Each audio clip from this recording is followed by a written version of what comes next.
And a roaring good day to everybody out there. Gary, how the heck is it? Well, I got to tell you, it's wet. No. It's so wet. Oh, yeah, man. Well, it's not wet here, bud.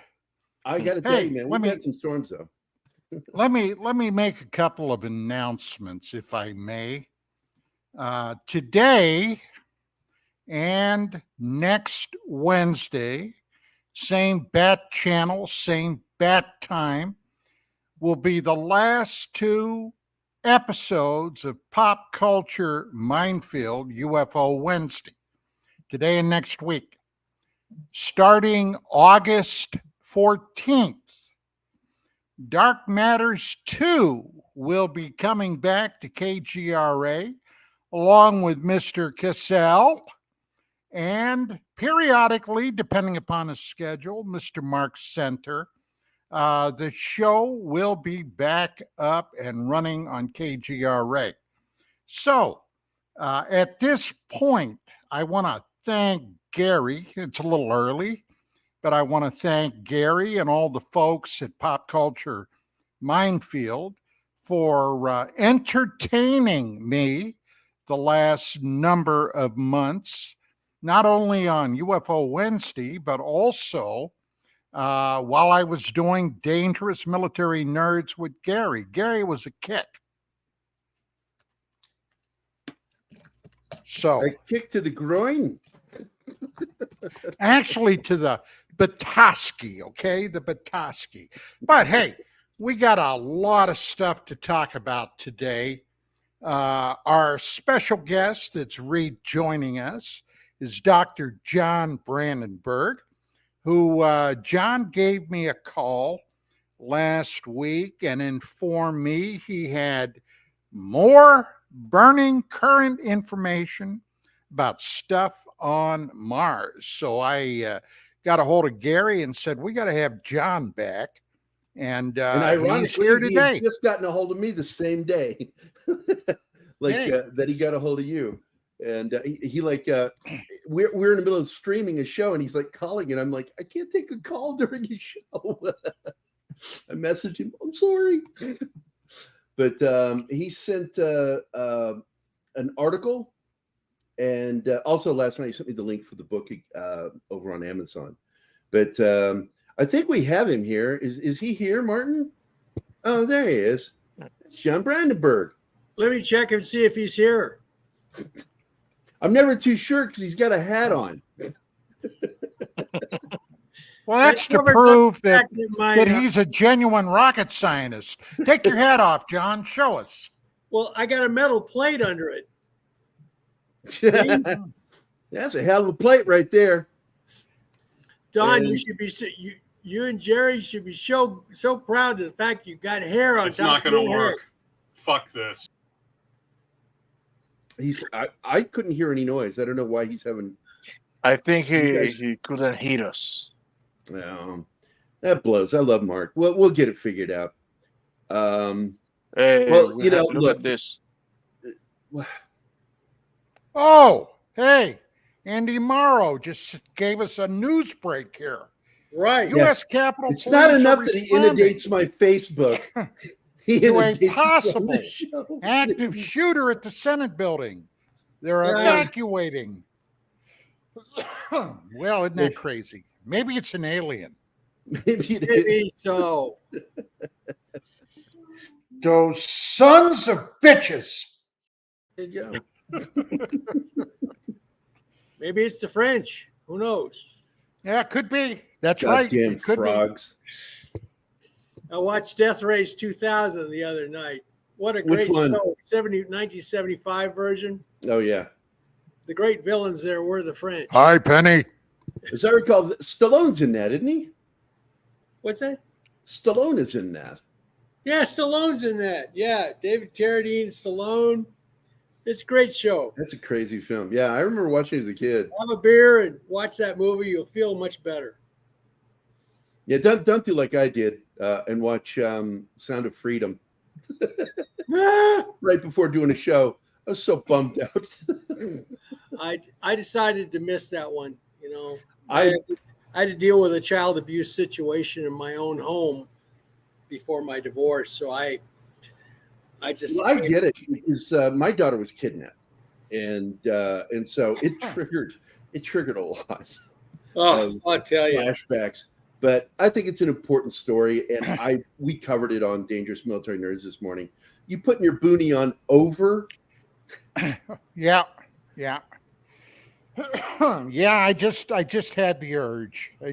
My boonie hat screamed at me, "Put me on, put me on." So is that a real camo hat? I can't see the camo. Yeah. It's desert camo. Camo, good. Yeah, it's the classic desert camo. Army. Yeah, very good, very good. That's Army, not Marine. That was given to me directly by Colonel Kevin Randall upon his return from Iraq. We've tried his second war. We've tried to get him on for a while. Kevin What if Randall. we're ever going to get him on the show? Yeah, I'm going to call him up. Sure. I'm going to call him up. He was just recently on another podcast I saw, so I'm thinking to myself, I got to give him a call. His wife has been ill. So the last time I spoke with him, he was taking care of family business, and I certainly understand that. So, yes.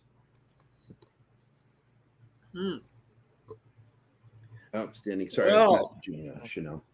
So what's going on with this new stuff? Okay, well, hey, I found out, I now published a scientific article that Mars was nuked. Okay, there was a thermonuclear holocaust up there. The question is, since it doesn't appear to have been natural, was somebody using Mars for target practice, or were they targeting somebody? I'm sorry, that's the questions we have to ask at this point. The explosions on Mars were airbursts. They went off many miles above the surface. They left no craters like at Hiroshima and Nagasaki. You do that to maximize shockwave damage. That's why they did it at those two cities. So now that happened about 500 million years ago, fairly recently in geologic time. And Mars, it turned Mars from being a planet like Earth to a planet like it is now, almost moon-like, but with some life hanging on, apparently. Now, what I have done, and by the way, I like to finish what I start. 30 years ago, I published an article when they were just finding meteorites from Mars on this one group of meteorites that was sitting in museums. And I realized, gee, they match Mars. So I got that published. And this caused an extremely angry reaction from the Mars academic community. One guy called me up, was screaming at me over the phone. I had to hold the phone away from my ear. He said, "What you've done, John, is not science." I published it in a refereed scientific journal after a big fight. Now, here's what happens. You're walking along in Antarctica, let's say, pure ice. You find a rock on top of the ice. It's got to be a meteorite. Can't come from anyplace else, from the sky. Okay, how do you know where this meteorite came from in the sky? 99% of the meteorites come apparently from the asteroid belt. But if you look at the oxygen in the meteorite, and oxygen combines with everything. Oxygen is the third most abundant element in the universe. There's hydrogen, there's helium, and then there's oxygen. You should never run out of oxygen in this universe, you guys, if you know what you're doing, because there's plenty of it around. So if you look at the isotopic fingerprint in oxygen, it turns out all the Mars rocks lie on a line. There's an Earth line. Everything on Earth lies on this line. We even get meteorites from the moon. They lie on the Earth line, the Earth oxygen is the same as the moon oxygen isotopes, but above that line of terrestrial, what's called terrestrial fractionation, you have another line, and that's the Mars line. Everything from Mars lies on that line. If you extend that line upwards on the graph, I think I sent you the graph, right? Yeah, it doesn't matter. Anyway, just imagine this graph with this line. You just keep extending this line. It runs into a whole group of new meteorites that are sitting in museums. They're called CI carbonaceous chondrites. They're very ancient. They're 4.5 billion years old, from the beginning of the planets in the solar system. If they're from Mars, they're sampling the very earliest part of Mars. Is this the graph you're talking about? What? Is that the graph? All I see is a UFO hovering over a farm. Oh, there. I put a graphic up on You're the screen. close. The meteorite. No, it's a different one. Okay. Well, anyway, actually, no, you can see it on here. You see CIs line up on oxygen. It says delta oxygen. Yeah. You draw a line through Mars, it goes right over to the CIs. They have the same oxygen as Mars. Now, at the time, people fussed with me and the data was very incomplete. So they said, oh, this can't be true. Now, 30 years later, we have truckloads of data. We have more than 200 Mars meteorites to look at. As it turns out, the CI match Mars exactly now. So, why is this important? Because the meteorites apparently formed on early Mars, the rock, and it was warm, wet, and rich in organic soup, chicken soup, the precursors of life. This is what the conditions on Earth were like when we have, on good report, fairly reliable, Don. I've checked it. Life actually began on Earth with similar conditions. This means unless you're going to say life on Earth was miraculous, it has to have happened on Mars. So Mars was a living planet from its very birth, practically, just like Earth. So what this means, and of course, this is 4.5 billion years ago. What happened on Mars, the Mars Holocaust, happened much later in geologic time, only 500 million years ago. John, Yeah. I got a question. Sure.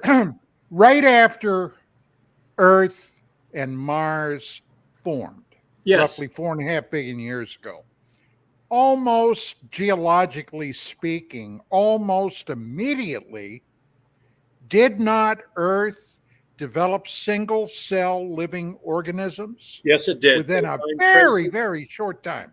Very short time. As soon as we Then- had an ocean that wasn't boiling, apparently life started in that ocean. And then the same could be assumed for Yes. Mars Yes. also, correct? Absolutely. This rock on Mars formed at room temperature in water. And then it's 2% organic matter. It's full of chicken soup, the chicken soup of life. In fact, a guy named Richard Hoover has now broken open parts of these meteorites that are sitting in museums, and he's found what look like bacterial fossils. You should have,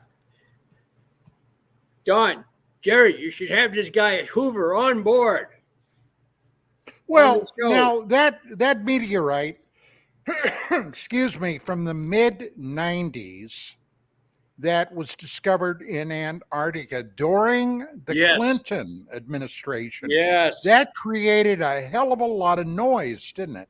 Well, Because it was Yeah. believed that fossilized microorganisms were inside that rock.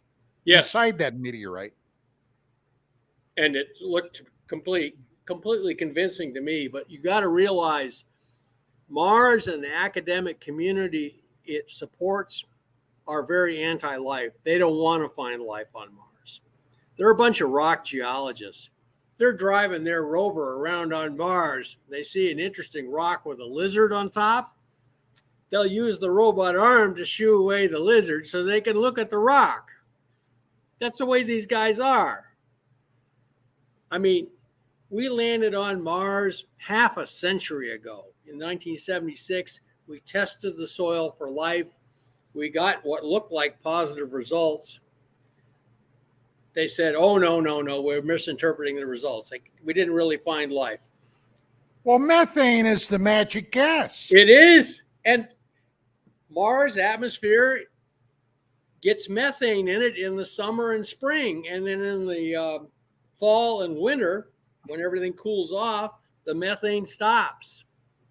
Well, now that's one of the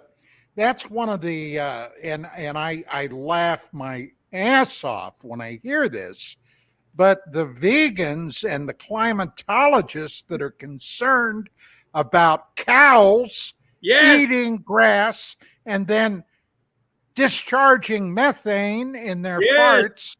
You know, what's ironic, John? They've even sent me letters because I discharge methane periodically, Don. Vegans eat nothing but plants and then they fart.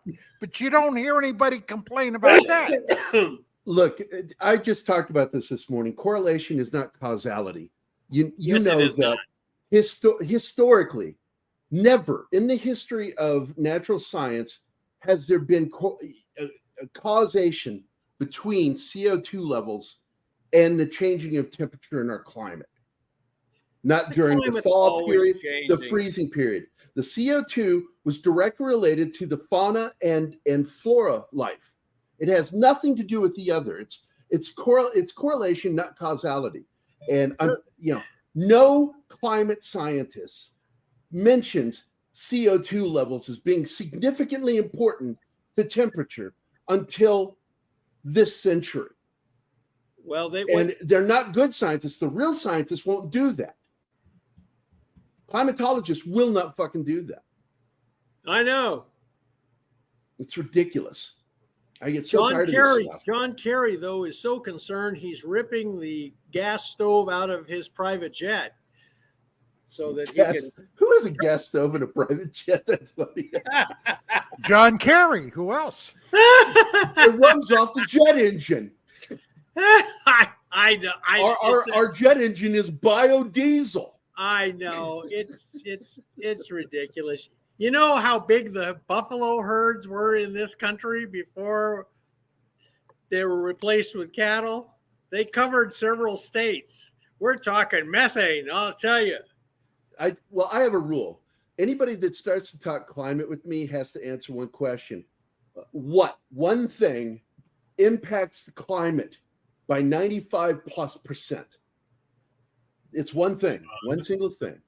The sun? Yes, thank you, Mark. You know, it's like it goes into cooling periods, heating up periods. It's sort of like, because I was just talking with another buddy of mine who's a physicist, and we got into this great discussion of how the 20th century, the sun decided to be a complete woman and not do what we had expected it to do, because we expected, remember, a micro or mini ice age, right? We expected we every did 100 years, right? Yes. 20th century comes, nothing happened. What happened to our ice age? They were confounded by it.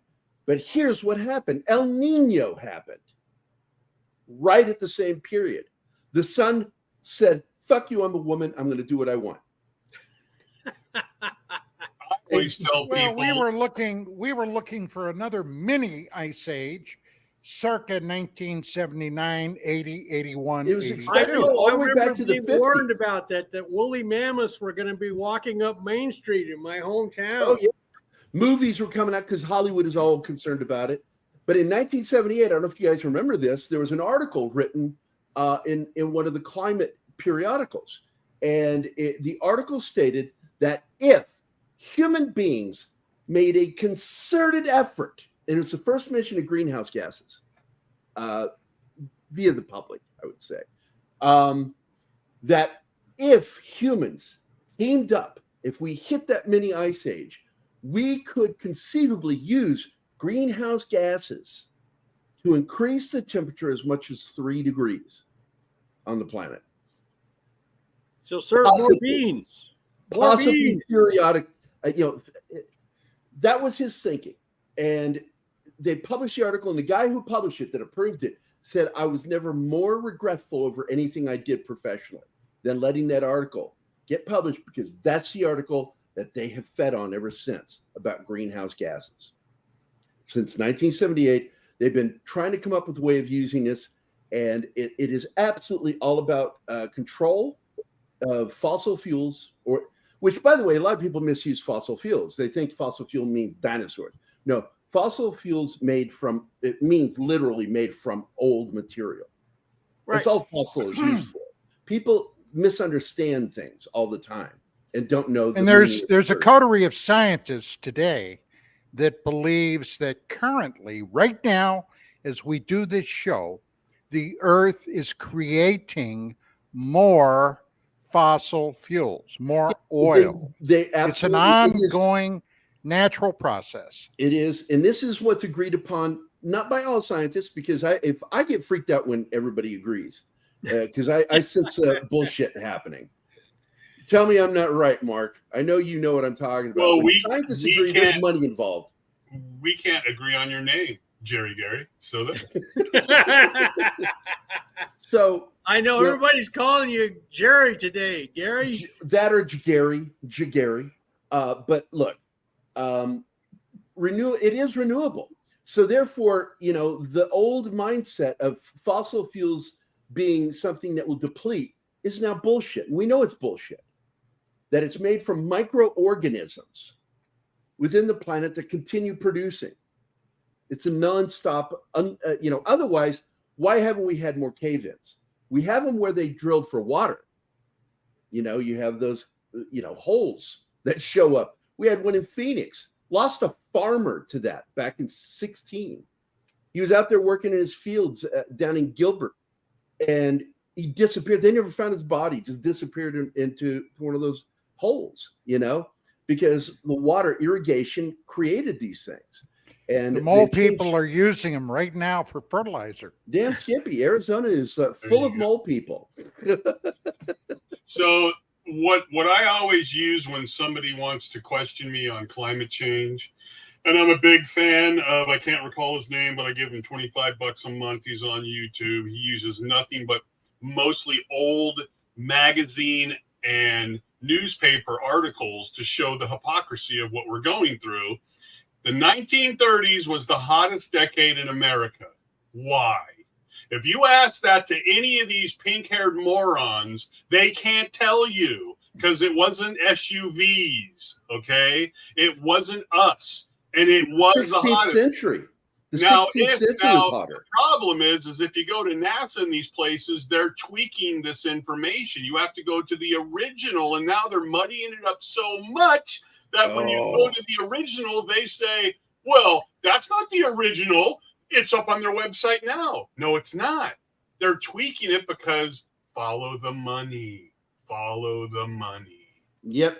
Oh, and again, that also goes along with when you start seeing a consensus between scientists, start looking for money.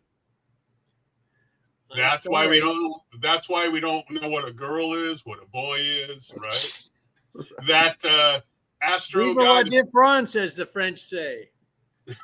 That what's that black guy's name? Who's the Astro guy? The black guy is very well known. Neil deGrasse Tyson. Right. Yeah. He's come out now. Tyson. He's come out now. I just watched it this morning. He came out recently to jump on the gender bandwagon. It's fluid. There's no such thing. And what do you care anyway if somebody wants to call themselves a woman and go swimming? And this is a scientist. Money. Money. I tell people, if they can't tell the difference between positive and negative charge, stay out of my lab. Stay out of my lab. This reminds me of Because something. nature is based on differences. You know, Look, How dare you. nature made the determination with life forms yes, 500 million to 1 billion years ago. It was nature that decided. You have two choices. You have either the male life form or the female life form. Now, you can play around with those things a little bit. For example, there's a species of frog that can internally basically impregnate itself if the other gender is not around. But okay, but Those ones too. that's not the norm. Now, if somebody here today is born with a male package, biologically that's a male. And if somebody is born without that package, they're with a female. different package. But be that as it may, that male package, they may decide they like other males. They may decide they like sheep. They might like horses. And I'm talking about sexually. But they're still a freaking male. And vice versa with the female. But the bottom line is, if I have a little girl, and I don't today, but if I did, and my wife and I were at the restaurant, and the little girl goes into the bathroom, and a minute later, I see a 6'2" guy wearing lipstick and a wig going into the bathroom too, we're going to have a fucking riot right there on the spot. Right. There's going to be an ass Okay. beating. So if I can And change your if Well, that before you change it, though, Mark, I have identifies me, what? No, I was letting Mark know something, but you go ahead. misogynistic prick. You bastard. I've got a video here. This is of an extraterrestrial, reportedly dealing with this. So here you go, Don. This is for you. Genders are there? 672. It's hard to know, really. It's changing all the time. So, your species is evolving that rapidly. Remarkable. Perhaps while you are sitting here, you will grow additional limbs or develop the ability to breathe underwater. No, that's not what we meant. It's too bad. So, what are these genders and how do they function? Function? I don't understand. Why, yes. On my planet, the female gender is the giver of life, raising and nurturing our young, preserving our civilization for eons to come, while the males mostly just mow our space lawns and make multiple trips to Space Home Depot. What you're talking about is sex. Gender is something different. Exactly. People can identify with genders different than their natal sex or with none at all. But why?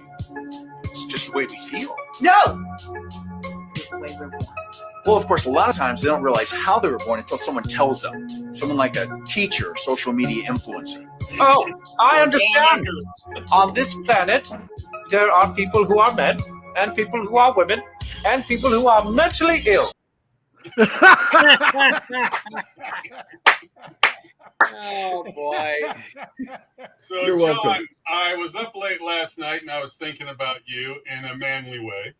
And I wanted to ask I don't know you. whether to thank you or be insulted. No, All right. you don't want to be in this head. So, do you think there are things on the dark side of the moon right now? And what do you think those are? Because there's all these videos I'm watching. I'm going down this deep, dark hole of China and Russia and all this weirdness. So tell me, John, tell me the truth. Tell you the truth, I don't know. I just sent Don a picture that was recently taken on the moon. Did you get that, Don?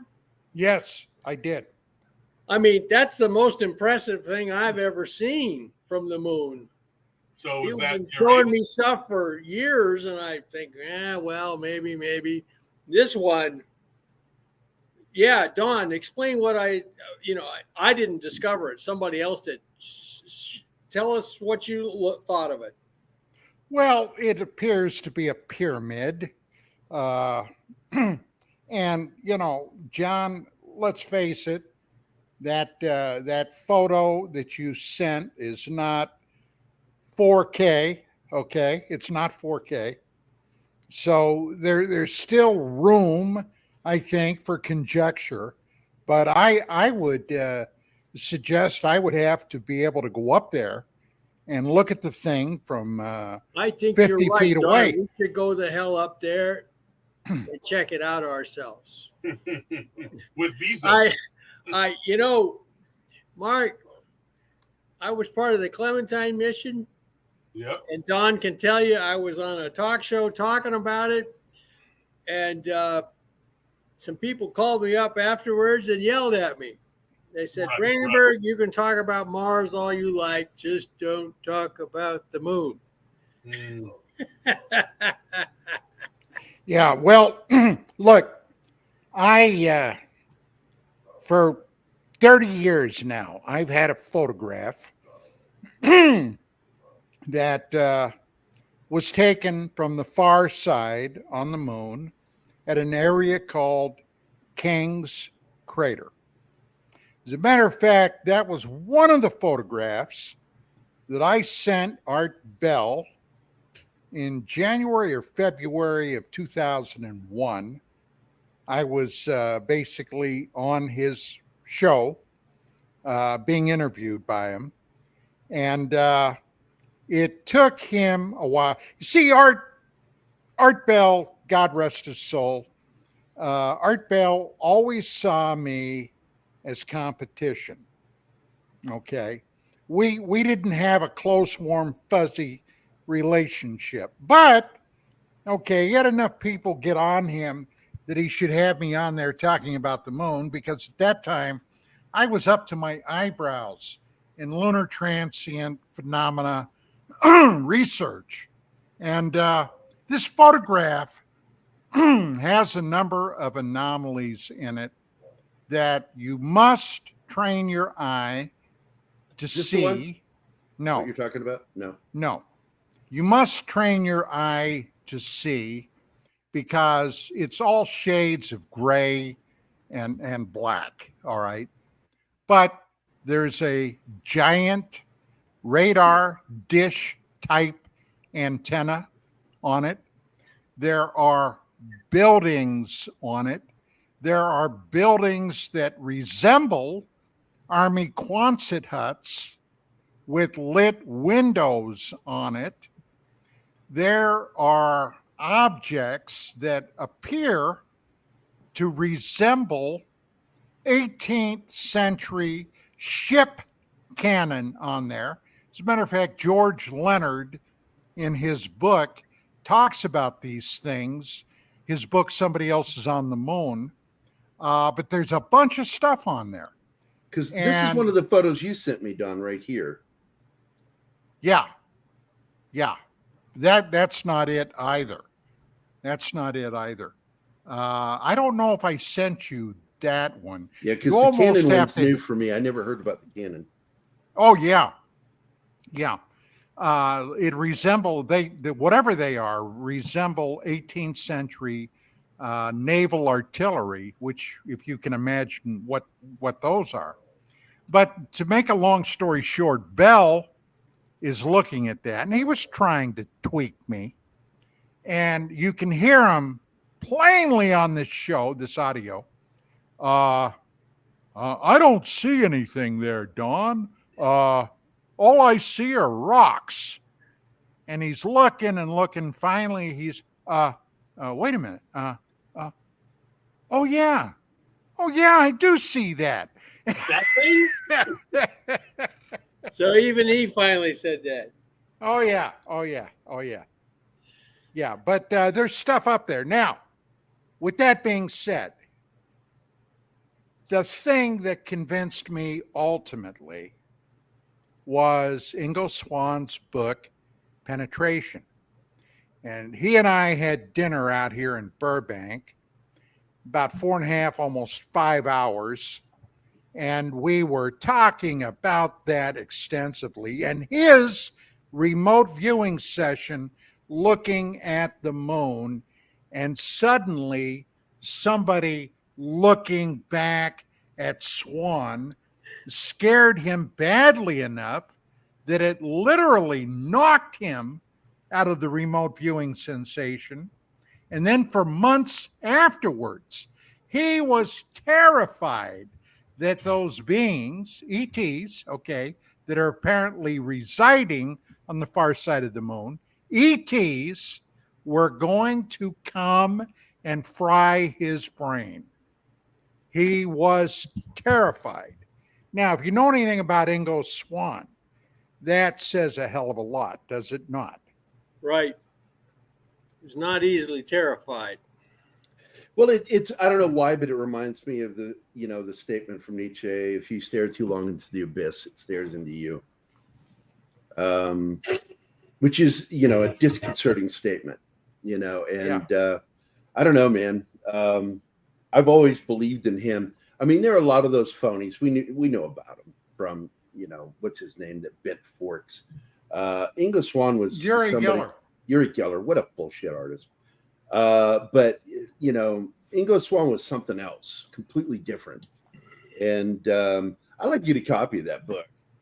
It's not that hard to find, because the last time Don talked about this book, I went on to the search and I found it basically new at a thrift store for $12, and it's supposed to be like $1,000. So if you look, but what about us shut-ins who don't like outside? Well, it was shipped to me. You can find it online in digital format. Yeah, free. you can. You can, but I don't like to bring my desktop into the bathroom, so I look for the book. Oh, I found the wrong one. Can't read the digital thing on the John. Bring the whole computer in. I found the wrong book. It's Penetration by John Holmes. You think that's nice? All right, you guys got to watch the movie The Mysterians, made in 1957. It's got bases on the moon and UFO abductions. Yeah, I love that movie, man. It's a good movie. Hey, I don't know if you have time, but I'd like to blow some smoke up Don's rear end and play his 4-minute segment. He has been lacking for 2 weeks of good smoke up his ass. So go for it, Mark. I just sent you the clip from his Kiviat production. Again, I just sent it to you a moments ago, Gary. Let's play that thing. It's only 4 minutes long, and there's a lot of really cool information in there. Oh, you just sent it? Hold on, let me go to my email. I sent it to you on P-Cloud. It's a great copy, and it's very short. We could play it towards the end of the hour if you want, but there's a lot of the stuff that he's talking about that's shown in there. I'm downloading it now. Okay. So Okay. We can do it. How long is it? 4 minutes. It's less than 5. That's not very long at all. Yeah. I'll download it and we can deal with it. Well, there's no way that Robert Kiviat's going to give him any more than 5 minutes. I mean, that's just not going to happen. Because then he'll end up like King did, and he said, "Well, welcome back to Don Ecker Live." I mean. Actually, you know what? I'm going to forward it to you, Martin, because I have internet problems if I do that. So, forwarding to Martine via email. No, it's too big. No, I'm sending you the link that you sent me. I'm forwarding it to him. There you go. There we go. I'm sending it to you. So now you can click the link and download. There you go. It's in your inbox. But I love how right now, because Anima, she likes watching these movies with me, war movies and stuff. And we started watching some of the older films, and like To Hell and Back with Audie Murphy. And she noticed Audie Murphy wears his hat tilted sideways, the way John's wearing his hat right now. His helmet and hats he'd wear sideways. Hey, my head's crooked, You look like one of our gang, Spanky and the gang. It's a steel plate in my head, it's they would have called you Sparky. Pulls the cap one way right there. Sparky. Hey, John, I guess you guys are going to talk about this like next Wednesday or something. I'm not sure, but in your presentations and conferences and stuff, When do you hear the term biologics when dealing with aliens? Because that's the new hot term that's come out now, biologics. And I've been into this since the 80s. People are just trying to sound smart. Well, I got their biologics hanging, buddy. It sounds to me like much like politics, right? Much like politics.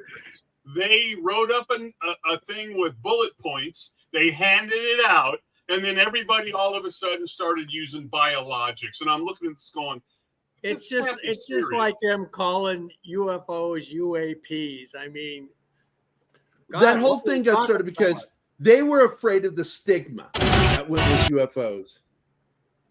You know, the whole stigma. And so we're going to rebrand. Right. Call them UAPs. It's our subject now. It's not your subject. That's right. It just really bothered me. They're so obvious with everything they do. And how tall are the biologics? And what do they smell like? And what do the biologics taste like? After you guys run coyotes. After you guys run this, I got a fascinating little vignette about this production involving Buzz Aldrin, the second American astronaut to walk on the moon. So this will take us in a whole new direction. I call hero. Go ahead. I don't know if this is locked up, but it plays fine on my system. I mean, it's a good file.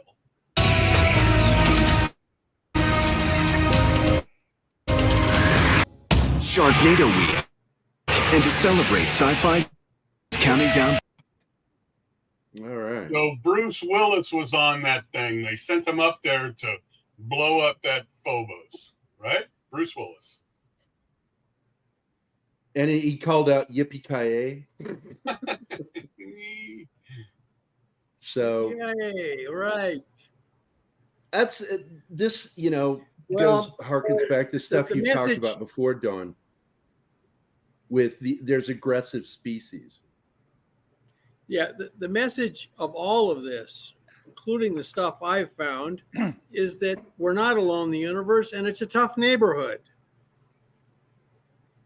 Well, Zachariah Sitchin, back in 1989, I was talking to him on the telephone. Whoa, the stream was taken down. What? The stream on YouTube was taken down on YouTube. On YouTube, I knew it was going to happen. Our stream? I suspected it would happen. Why? Robert Kiviat. Because that was originally by Sci-Fi Channel, and I'm assuming that NBC Universal owns it. Oh, okay. So I'm sure they'll bring us back up. Yeah. Well, at any rate, so we're still streaming elsewhere, just not on YouTube.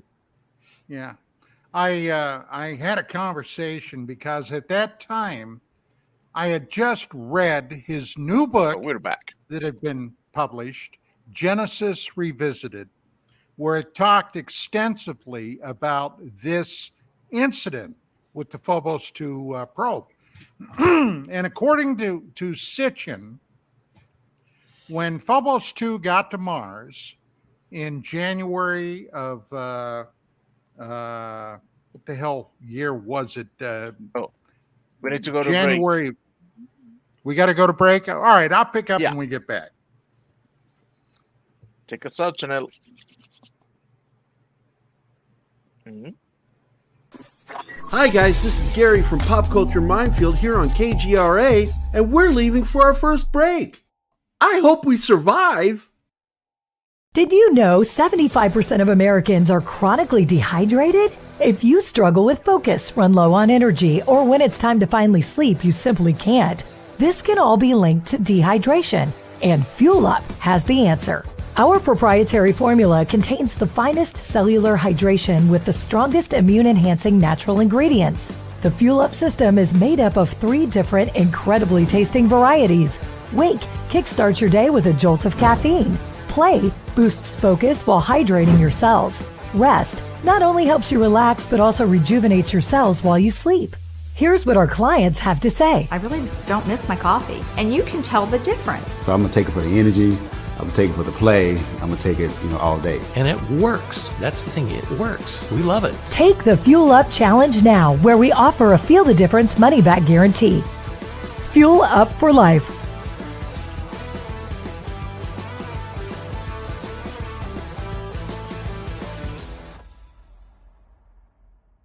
Hey members, the new KGRA DB app is now available on iOS and Android devices. Gain on-demand access to any KGRA DB programming. Download any show directly to your mobile device to listen or watch on the go. Go to the App Store and search KGRA DB. Oh wow, we survived. Welcome back to the commercial break. Now for some more Pop Culture Minefield on KGRA. We are back. Yes. All right, guys. So you were saying, Don. Yeah, so right after Phobos 2 got up there, according to Sitchin, the first thing it did, it went in orbit around Mars. And it was scanning the planet. Now, Phobos 2 had a lot of sensors on it. And one thing that at the time nobody in the West knew about was that NASA had been working in conjunction with Glav Cosmos on this mission. And NASA also had some scientific packages on their craft. And this thing is going around Mars, scanning Mars, and it located a number of hot spots on the surface of Mars. Hot spots. Now, basically what that means is their infrared detectors saw areas that were inexplicably hot. Mars is pretty much, and John can verify this, it's considered geologically inactive. It doesn't that's the have story. Yeah, that's the story. It happens to have the largest volcano known in the entire solar system, Olympus Mons, but it's geologically inactive. So then what in the hell would be creating these hotspots? Well, Sitchin believed that they were reactivated ancient space bases. In other words, at some point in the past, extraterrestrials had been using Mars, not only Mars, but Earth, the moon, you name it, as bases in our solar system. But for whatever reason, they left, and Sitchin then became convinced they were coming back. Well, then this incident happens with this gigantic object, whatever the hell it was, that appeared to be under intelligent control. And, one question would be, well, if something that big was up there, why would they even consider this Russian probe to be a possible threat? Well, as it turned out, the Russians had put on Phobos 2 one of the most powerful lasers they had. And the object of this exercise was to put this craft around orbit on Phobos, the moon, or moonlet. They wanted this laser to fire a number of bursts into the moon, and then analyze the resultant gases from this weapons discharge to see what Phobos was made out of. Now, you may think to yourself, well, what the hell would it be made of? It's a rock, right? Maybe, maybe not. Back in the 50s, Soviet astronomers, which had been following Phobos and its other little moonlet Deimos, which incidentally are in retrograde orbits, which is not very usual. Okay. They thought Phobos might be a gigantic artificial moon. Now, we've had telescopes capable of seeing these objects for centuries. We've had powerful enough instruments, but yet Phobos and Deimos, the Martian two moons, were never even discovered until the 1870s. They just seemingly popped up out of nowhere, okay? As if somebody put them into those orbits. And sooner or later, maybe 500,000 years from now, Phobos is going to crash into Mars. I don't know if you're aware of that, but it's slowly but surely lowering its orbit, and sooner or later it's going to hit Mars. So when that happens, that's going to be a hell of a mess. But anyway, John, do you get anything to contribute to that? Well, just that, Mars has these two nice moons.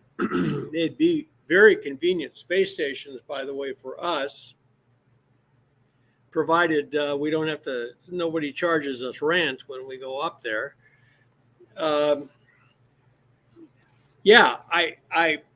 the way, it's only natural to imagine that if we're not alone in the universe, and not only are we not alone, we're not lonely, as a heroine in my novel says, that people would occupy Mars as a forward base, basically to watch us. We seem to be particularly fascinating, and Phobos and Deimos are very convenient little natural space stations if you have any bases on Mars. So, and they will be for us too. Well, you see, that was the original plan. Yes. That Russia, that the Soviet Union, Globkosmos, and NASA were discussing in the 80s and the early 90s a joint mission to Mars. Yeah. Soviet cosmonauts, American astronauts. They were going to land on Phobos, put a base there, and then go down to the planet. Absolutely. It's a great place for a forward base camp. But that all went to naught when this giant, whatever it was, rammed their spacecraft and destroyed it. Now, I said that I had a very interesting little vignette about Buzz Aldrin. Now, Buzz Aldrin was the second U.S. astronaut to land and walk on the moon. Okay. Neil Armstrong, of course, was number one. He was the commander, and then Aldrin right behind him. It was Aldrin and Armstrong that went down to the surface of the moon, while their pilots stayed in orbit. Now, Buzz Aldrin and Neil Armstrong, after their mission and coming back to Earth, okay, all three of them were put into isolation for several weeks. And anybody that was around then, I remember it vividly, okay, when they got back, there was a lot of chatter, sub rosa chatter, but a lot of chatter about how strange these guys were acting. Okay. They were not doing the kind of things that you would expect people of that stature to be doing. Almost like they were subdued, like they were depressed. Now, there's been a lot of speculation about that. One speculation, and I'm not saying I agree with this, but one speculation was that they had been under some type of mind control because there were people that realized what they would probably encounter once they got to the moon. And what am I talking about? Being observed by somebody else on the moon. And God knows there have been a hell of a lot of stories about that. As a matter of fact, even Armstrong, or Aldrin rather, even talked about the fact that they were followed to the moon by something. For God's sake, a movie was made out of it with James Marsters, who played Spike on Buffy the Vampire Slayer. Do you remember Spike? Yeah, I remember Spike. I don't remember the movie. I remember the movie. The movie, he portrayed Buzz Aldrin. Okay. Now, Aldrin has been notoriously quiet about this. Now, it just so happened this show that you saw earlier, you saw a segment with me in it, Aliens on the Moon, The Truth Revealed. Buzz Aldrin was interviewed right after I was. Now, I had a ton of lunar photographs that I had taken down to be used in the production that I had located during my 20-odd years of lunar research. I had been haunted. Well, I'm not going to get into it, but I had a lot of lunar stuff that had some shocking shit on it. One of them was that picture that you saw, whether you really sat up and took notice or not, of this pipe going through a crater, following along underground until it went out over a cliff with a weird Y kind of extension on the end of it. So Buzz Aldrin is sitting there, the second man to ever step foot on the moon. The guy is a national freaking hero, okay? Not only is he a freaking hero, but he's kind of a badass. He had a guy basically call him a liar about actually going to the moon, and he knocked his asshole on his butt. Do you remember that? I was very happy. Oh, yeah. Yes. Oh, yeah. So, I mean, Buzz is no shrinking violet. Nah, he's a good Marine. Well, let me tell you what. They walked up to the desk that Buzz was sitting at. The producer put some of these lunar photos in front of him, and he refused, absolutely 1,000% refused to look at the photos or remark on them. He literally turned his head, okay? He would not look at these lunar photos. The only thing he wanted to talk about, and the only thing he would talk about, is that quote-unquote monolith that is supposedly on the Martian moonlet Phobos. He wanted to talk about that. He wanted to talk about how we need to go to Mars. He got the same lecture I got, Don. You can talk about Mars all you like. Just don't talk about the moon. Well, when it came to the moon, Buzz wasn't talking. Now, isn't that interesting? as a former detective and investigator, that told me, I mean, I'm freaking right there watching this. Yep. That told me tons and tons. He was debriefed when he came back from the moon. Don't talk about what you saw up there. Well, Don't say people no. don't realize this, goddammit. And this is something that is pretty important, I would think. The second human being to go to the moon, Allegedly. and he refuses to talk about it. What? I said Allegedly. he allegedly went to the moon. There's no proof. Hey, Don. Mark, you can't be serious. The Russians were monitoring all our No, communication. I'm not. If anybody knew whether He's we went to the moon or he's not, jerking it my would've been chain. He's jerking my chain. Hey, Don, it's very interesting that you show real photos of a real moon that we went to and landed on and walked around and drove a car and played golf on, and he goes silent.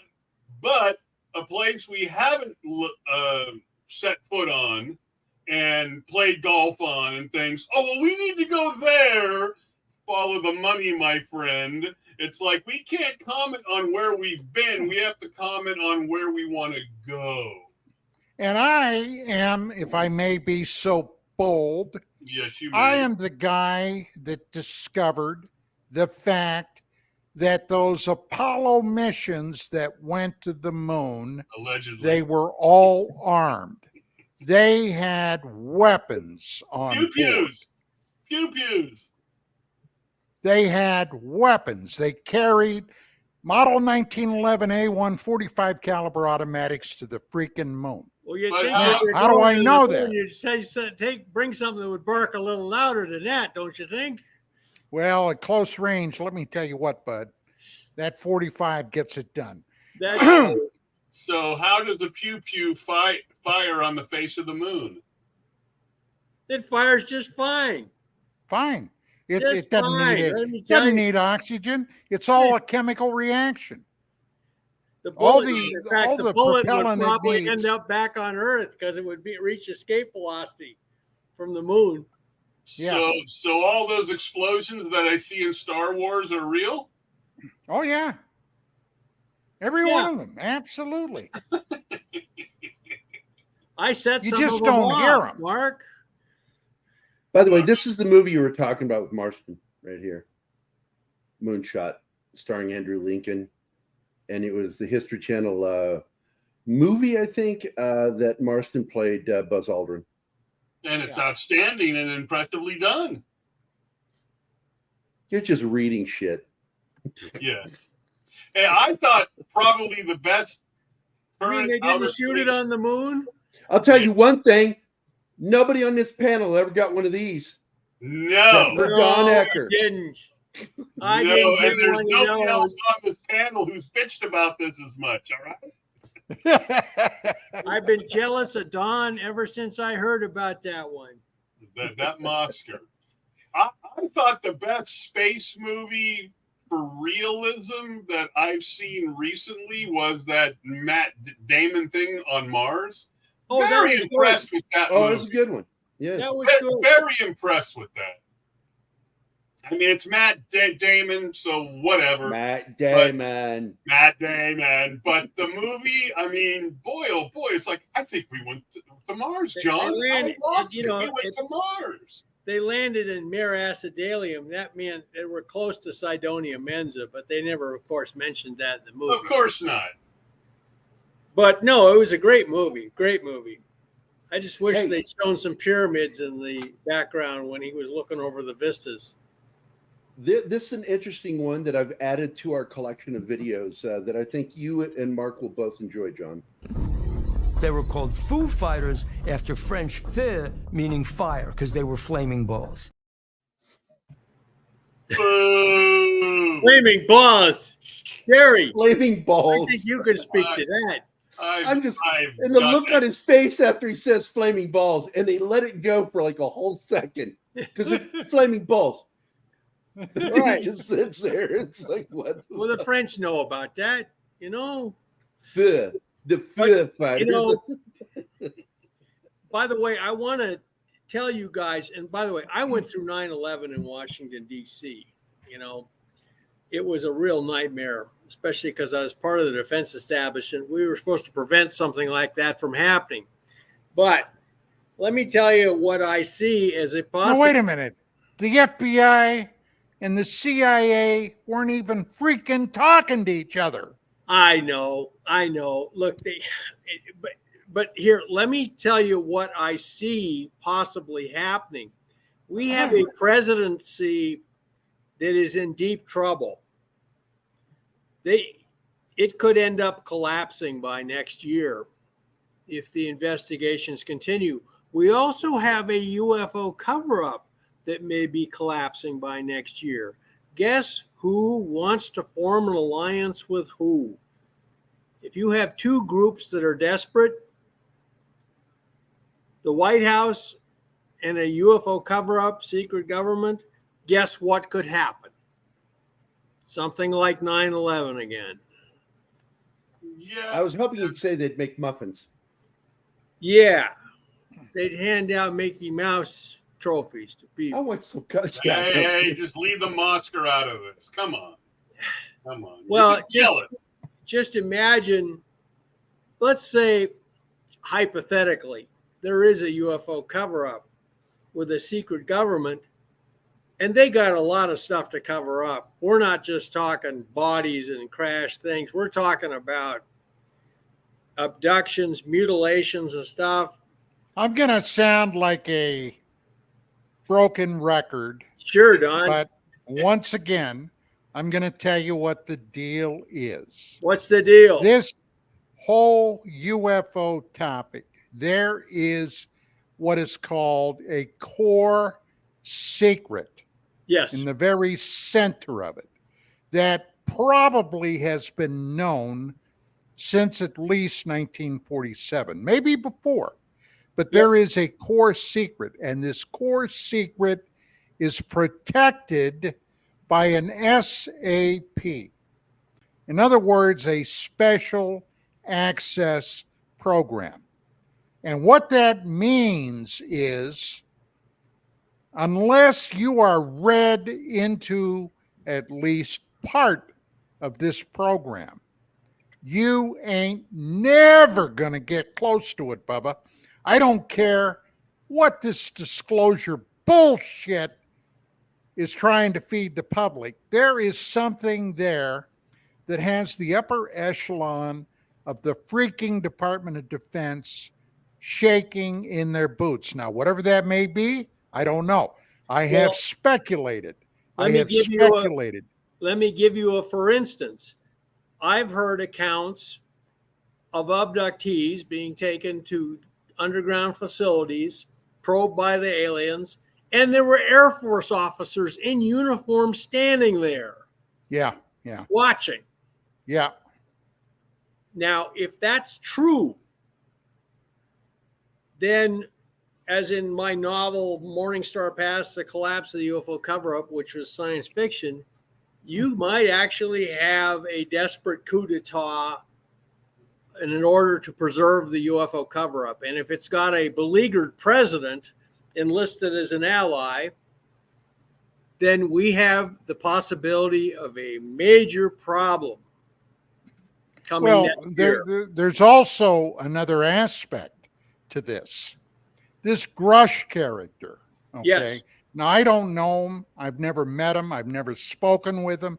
I'd like to, but everything this guy has handed out has been at best secondhand or third-hand information.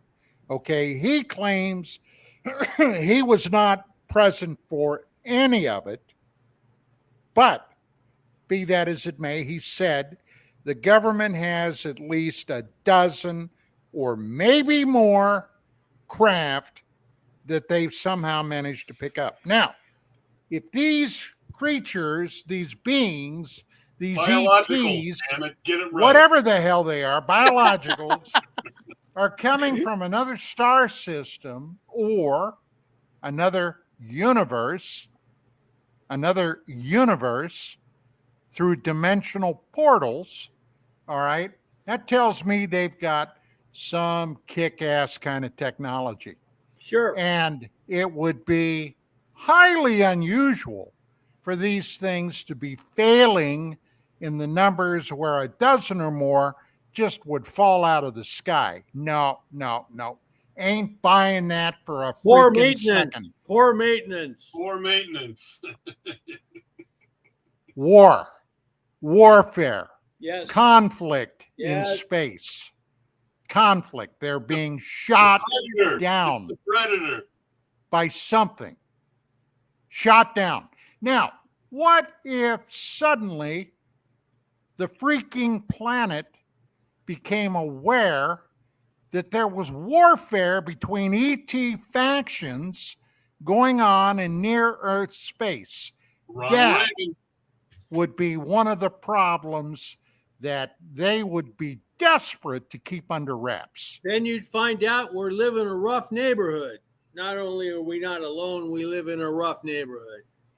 As far as the UAP thing, not only does the biological thing bother me because I think it was handed out to them to use, but when I'm watching Grush, and who do I see behind him? Knapp and Corbell.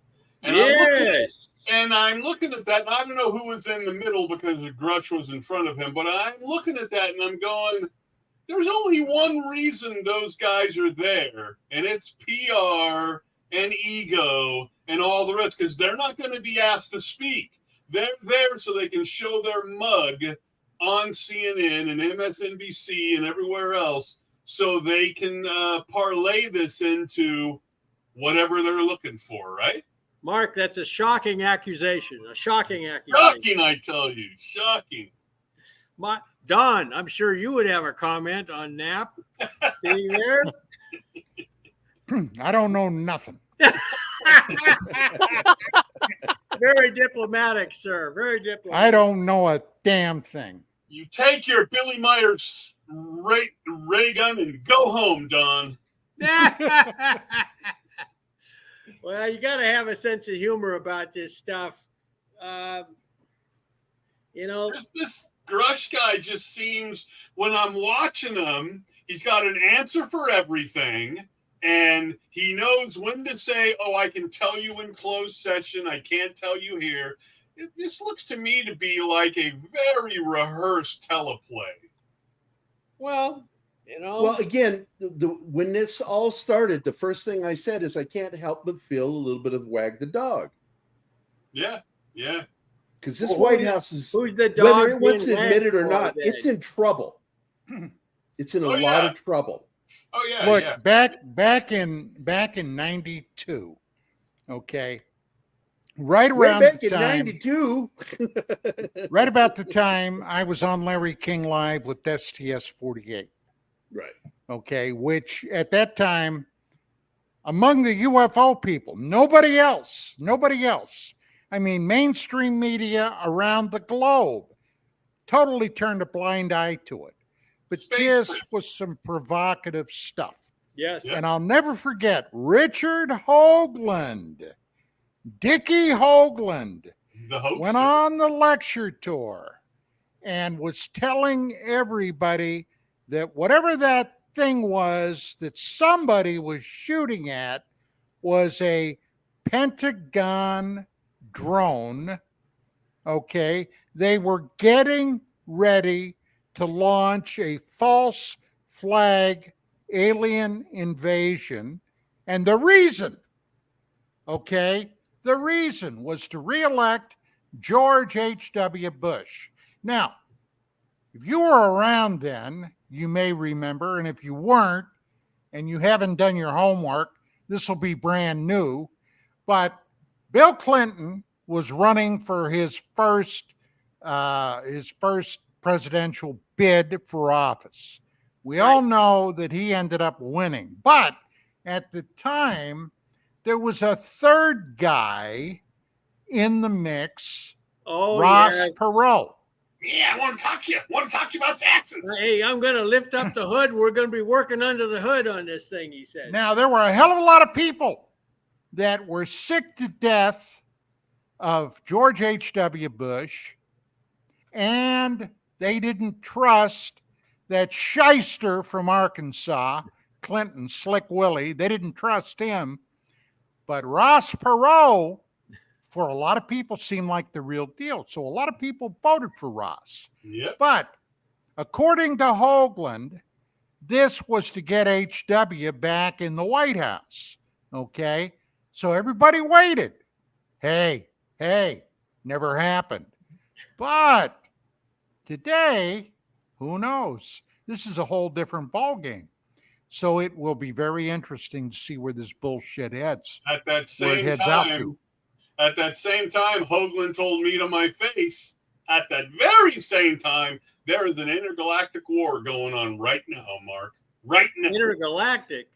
Absolutely. That's what he Not told just me. interstellar, intergalactic. Intergalactic war. Think Star Wars, Mark. That's what's going on, and that STS footage By shows the way, the outgrowth. you know where the French actually come from. They come from Andromeda Galaxy. That's why we have so much trouble. Is that where all the cunts come from? No, that's the problem with you rocket ship scientists. You're never serious. Sirius is the brightest star in the sky, Mark. I'm honored that you would, link my name to Sirius. Absolutely, you're the brightest and the only rocket scientist I know. Well, it doesn't take a rocket scientist to figure out this stuff. No, that's true. Look, we got Jerry Gary, and he got Jerry. We got Don. Me, yeah. And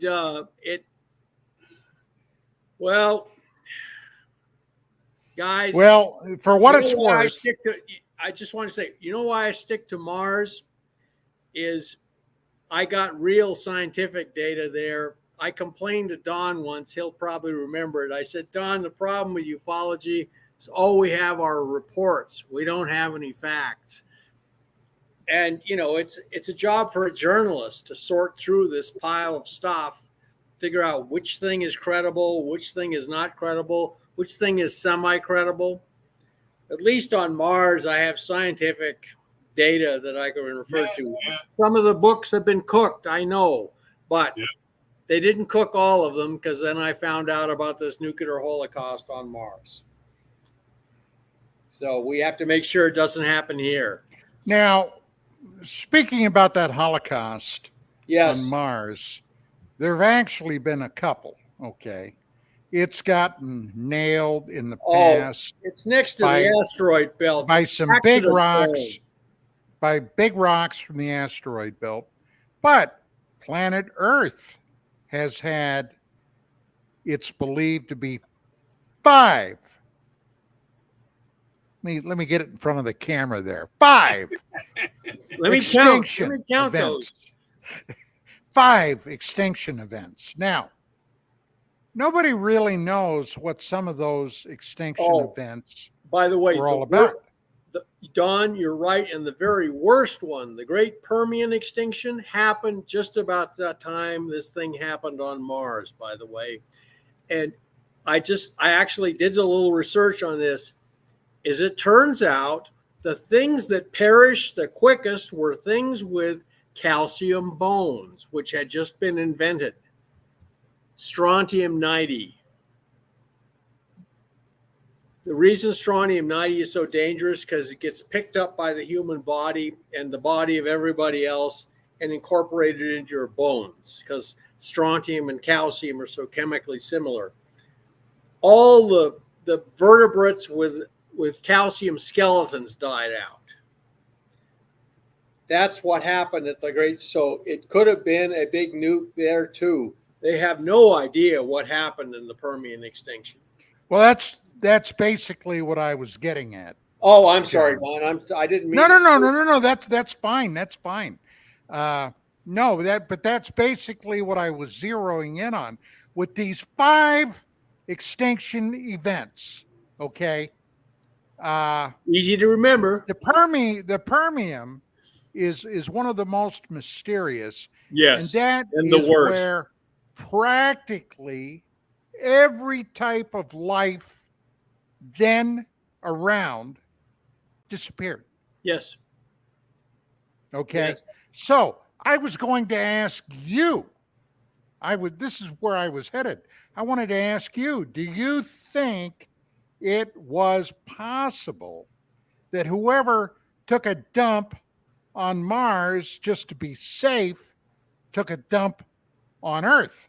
It's a quite reasonable inference, because the Great Permian extinction, they can't find any really credible cause. There were big lava flows, but that could have been because somebody nuked the planet. All of the calcium, the land animals with calcium skeletons had just kind of started to thrive, very early kind of dinosaur or reptile, and suddenly they all died out. And that means something got to the calcium in their bones, I think. And that's strontium-90. That would be something that would be caused by a big nuke, the fallout. So it's a, how many of you guys seen of the movie Oppenheimer? Oh, yeah, great. It Excellent. was a good movie, and they were worried about the atmosphere igniting because the nitrogen is an unstable nuclei in the atmosphere. And as it turns out, if you have enough neutrons, the Mars atmosphere may have ignited when the Holocaust happened on Mars. So if let's say what you're saying about the calcium stuff was true, yes, which of the 5 extinction events would that have taken place in? Which one? Oh, Don. Well, the Great Permian was the worst mass extinction on Earth. The oceans died. And which one was that? Which the Great Permian? It happened about 300 million years ago. Okay. About approximately the time this thing happened on Mars. Okay. So, yeah, it may be that somebody wanted a warm feeling, so they nuked the Earth too. Well, that was a very bad weekend.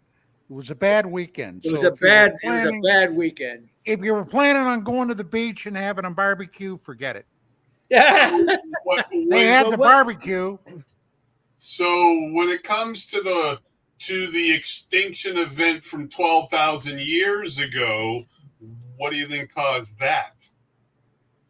An asteroid or don't know, ice age, something like that. Rhino farts. I do have a question. After the testing the farts of the atomic of a billion buffalo. Yes, parts of a billion buffalo. After the atomic testing on Earth, I forget the name of the radiation right offhand, but I remember learning in college that that radiation is everywhere on the planet now. It's in everything. Oh yeah. It's not the ionizing radiation; it's the other one, but it's in everything. Well, there's radioactive iodine has a half-life of 16 million years. That's still around. Well, I remember my dad telling me. And of course, everything uses iodine. My dad was, atomic artillery in the Army, and he gave me just that horrible story. He says, "Oh, it's in everything, son. That's why you're going to see cancer rise, because it's in everything, and you can't get away from it." It's civilizations in South American and Pacific Islands that have never had contact with other human beings on the planet are exposed to that radiation. Yep. And I'm like, God, why would we do that? Oh, well. But they were ignorant, Gary. They literally, they did not know any better. Look at the cessation of World War II, okay, after it was all said and done. The Department of Energy were curious as to what effects plutonium would have on the human body. Do you know what those rotten, may they all burn in hell forever, sons of bitches did? They took children that were, I'm trying to be polite here, that were challenged mentally. Yes. Once upon a time, they would have been called retarded children, but we don't do that anymore. And Even they though on fed paper, them that's still the milk. diagnosis. They fed them milk with plutonium in it to see what it would do. Yep. Now, how do I know about that? And these weren't the Nazis? No, these were the Americans. We did hire a Okay. few, though, Mark.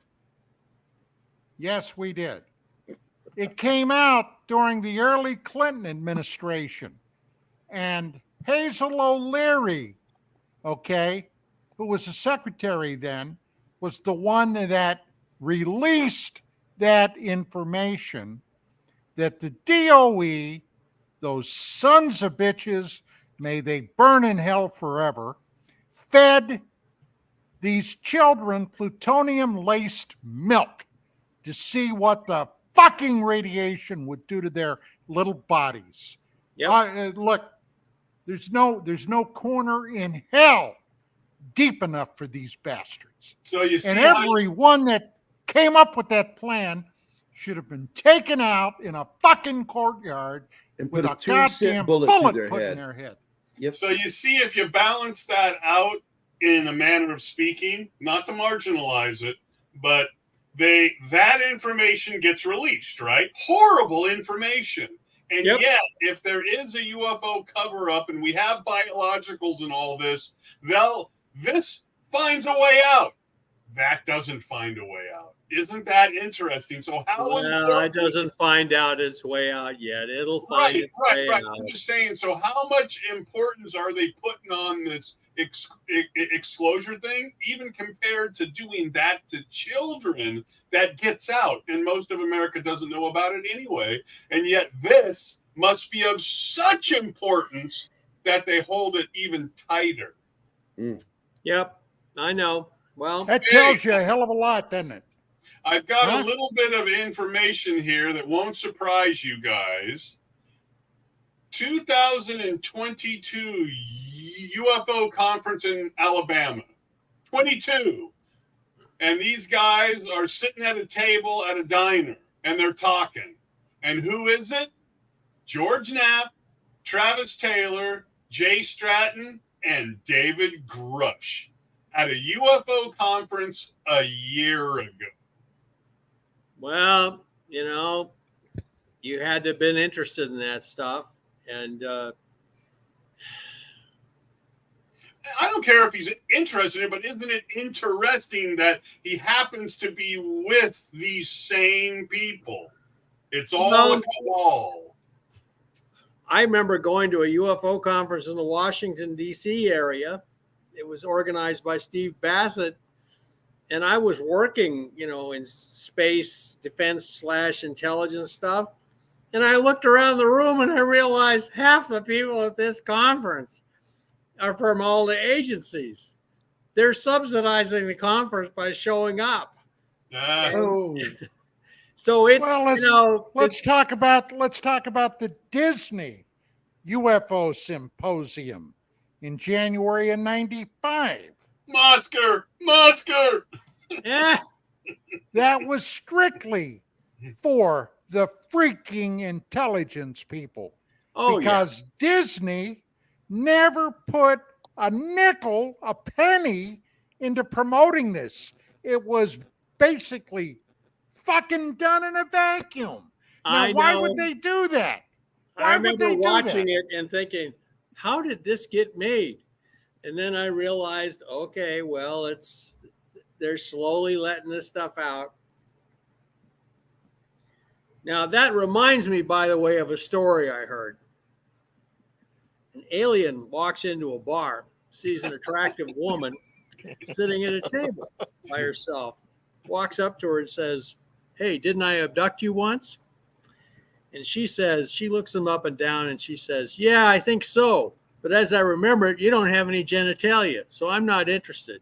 He says, "Oh, that's not a problem anymore. I just got a big promotion." I got an addictomy. Yeah. Well, I've told that joke bodies on they air, by recover. the way, Mark. The lower level worker bees don't have any sex organs, but the upper echelons do. That's so right. There you go. The joke that Mark was using there is one of my favorites. It's like, what do you call it when you have your appendix removed? It's called an appendectomy. What do you have it when you have your tonsils out? A tonsillectomy. What do you call it when you're a girl but you want to become a boy? It's called an addictomy. Yes, and now you're canceled. I've been canceled over that joke, I'm sure, plenty of times. Well, you know, why was the chief nurse on the back of the moon so stunned when she had been working there with the rest of the aliens? And the answer is, where she came from, nobody ever got promotions. These are jokes from my novels. So I didn't watch them, but did anybody here spend any time to watch that last UFO thing with Grush and all those? Because I actually didn't watch I watched the very first part of it, and I just thought, okay, that's the same stuff I heard when I was I watching watched DC. highlights, and that was it.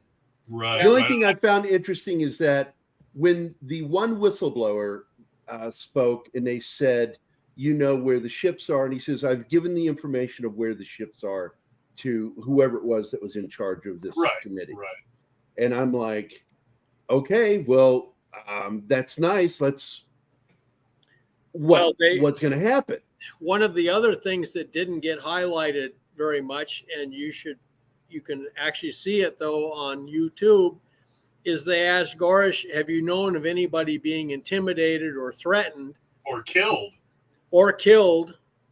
to not test because they wanted to testify about UFOs?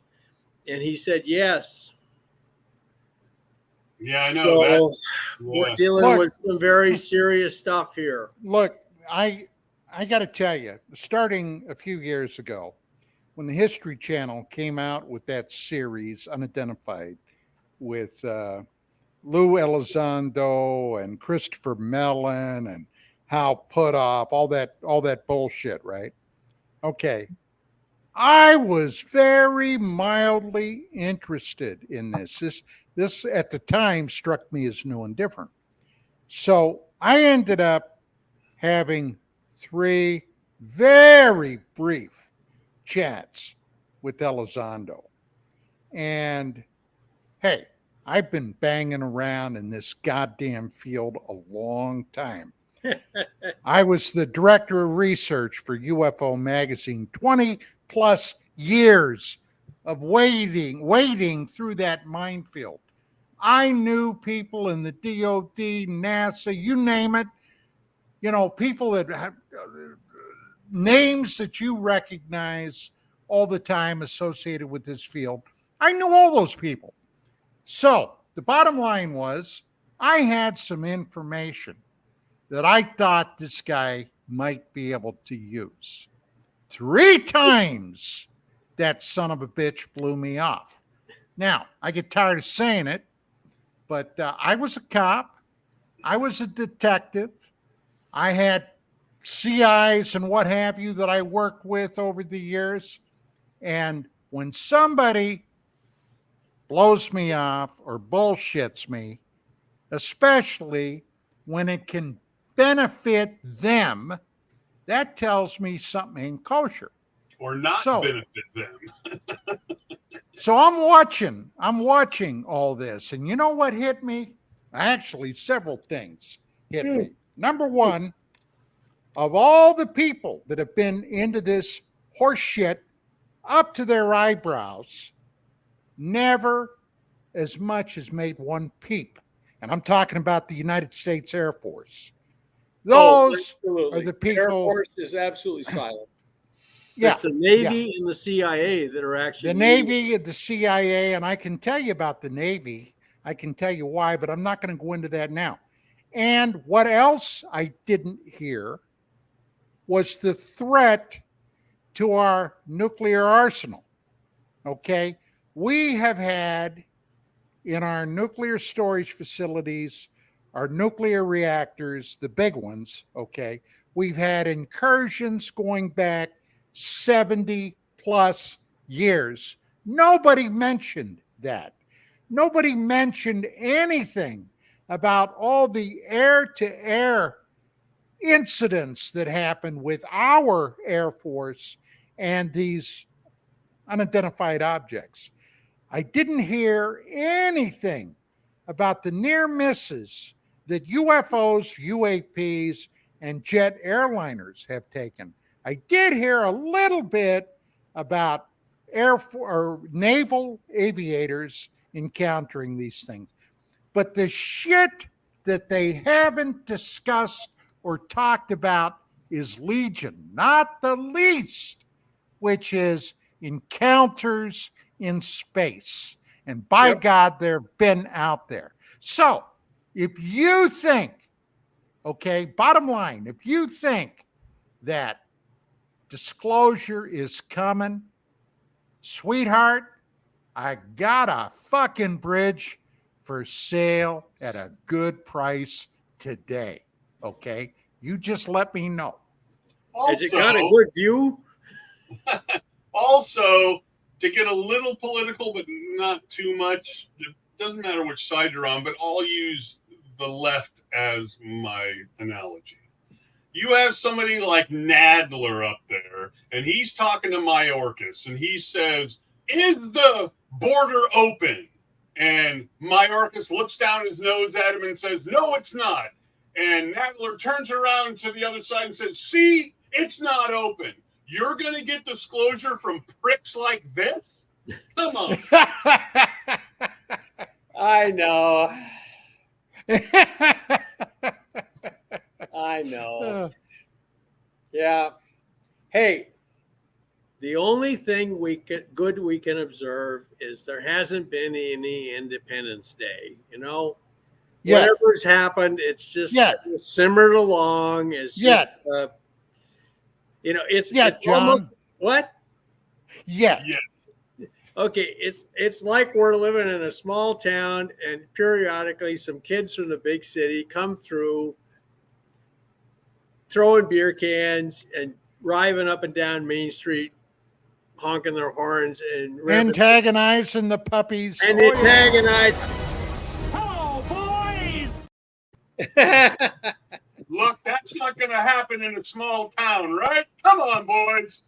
Yeah. Well, I've always told Don that without an inexplicable kind of event like Independence Day, right? Where it's not fake. It's happening in front of us. That will answer the question finally. But all this stuff, theater, distraction. Look, we could have a saucer land at Dodger Stadium, okay? And there would be a huge percentage of people that wouldn't believe it. Nope. You could have video, you could have TV, you could have, you could have the entire news team from Fox and CNN out there to witness it. And there would be people saying, no. Well, the problem is Elvira will get off of it. Come on. Yeah. I did a guest spot on a radio show this past weekend, and we were talking about the hearings and my take on the hearings, which incidentally my take, and I'll just make it succinct for this audience, bullshit. Okay. But anyway, I said, yeah, this is very interesting. It's the first time in my lifetime. Okay. I was there for the Condon Committee report back when I was a kid. I was in high school, and it was nothing like this. So this is kind of new and unusual for the publicness of it. But I said, I had a guy come to me, which is true. And this was on Facebook. He said, hey, Don, he said, what's your take on this hearing stuff? Well, blah, blah, blah. Yeah, well, you want to know what it's really all about? And I said, yeah, enlighten me. What's it really all about?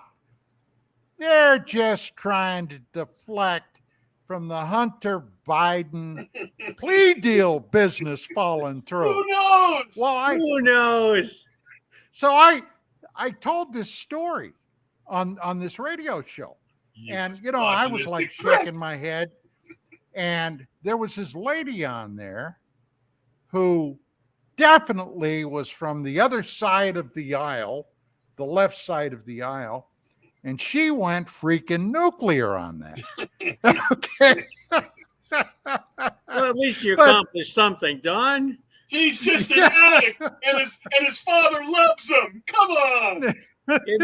In my great novel, science fiction novel about the collapse of the UFO cover-up, the heroine actually says, the great unindicted co-conspirators in the UFO cover-up is the American public itself, because it doesn't want to know. Well, you got something there. Shitless. Hey, you're onto something there, John. Yep. You really are. Okay? You got to be brave to face the truth. You're sitting in your house at night, nobody there but you. You know nobody's there but you. And suddenly you hear footsteps coming down the hall past your bedroom. Whoa. What's that going to do? Well, I reached from it's going to scare the shit out of you, isn't it?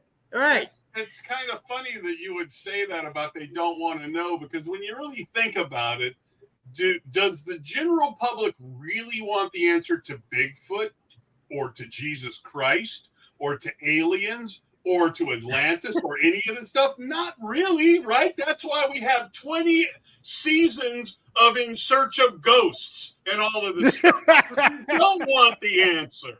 All right. Hey, don't go talking trash about Bigfoot. I was raised on Bigfoot stories in Southern Oregon. When I was born, there were still dinosaurs. Absolutely. And they were up in the woods, but every once in a while, the Bigfoots would frighten the dinosaurs down into town. We'd talk about it for weeks. Nice. I would like to see the photos, please. It's funny. The photos seem to have disappeared. Yeah, that's right. Oh, wait, I saw those from the Billy Meyer case. That's right. I had them stored on my Commodore. Looks like we're almost out of time, gang. Okay, guys, I got to do my bottom line here. Everything you've been talking about, that this is a serious business and it's scary, I can confirm that from what we found on Mars. It tells the same story, basically. There was life on Earth. Mars was like Earth. It had life on it.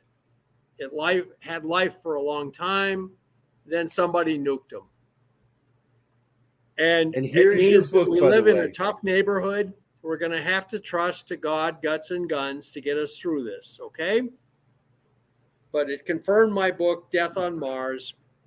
So the story is the same from Mars as it is from Earth. The moon, more than likely. And the moon, yeah. So we live in a tough neighborhood. We're going to have to be tough ourselves. We have to be very brave. Guys, we need to wrap. Well, thanks, guys. I'm glad. The problem I had was the browser, believe it or not. The browser wouldn't talk to the hardware correctly, and I figured it out. So. I'm glad it needs a big promotion. It needs absolutely. A promotion. It needs a real big promotion. Absolutely. I want to thank everybody for being here today. Chat. Let me just really wrap active. this up by saying this. I have a Mosker. You don't. That's true. And hey, and this one is for Don. This is for Don and John Brandenburg. And we can go out on this one, Chanel. You ready? Now, this is the plan. Get your ass to Mars. Amen. Do it. Those sons of bitches. Ma, I'm doing a show.